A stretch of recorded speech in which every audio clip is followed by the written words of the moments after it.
Magandang hapon mga ka-happy hour. Narito ang mga balita para sa MBC TV Network News Update 5 PM edition. Walang Pinoy na nadamay sa mosque bombing sa Islamabad.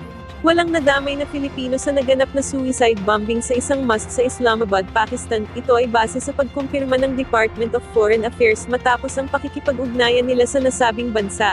Mahigpit ang ginagawang monitoring ng Embahada ng Pilipinas sa Pakistan sa kalagayan doon. Natitiyak nila na maibibigay ang lahat ng tulong sa mga apektado ng kaguluhan doon.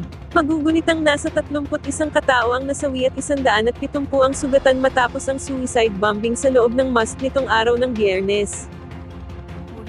Samantala, sa showbiz spotted, Kylie Verzosa, engaged na sa non-showbiz na nobyo.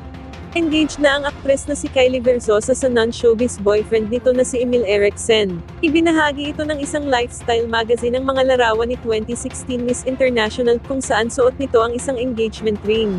Sa iba pang mga larawan, ay makikita na kasama ng beauty queen ang kanyang nobyo. Taong 2024 nang ipakilala ni Kylie sa publiko ang nobyo sa pamamagitan ng isang video sa social media. Mula noon ay ibinahagi ng dalawa sa social media ang mga larawan nila sa kanilang mga biyahe sa ibang bansa. At yan ang mga balita para sa MBC TV Network News Update 5 PM edition. Samahan ninyo kami bukas mula alas 9 ng umaga hanggang alas 5 ng hapon.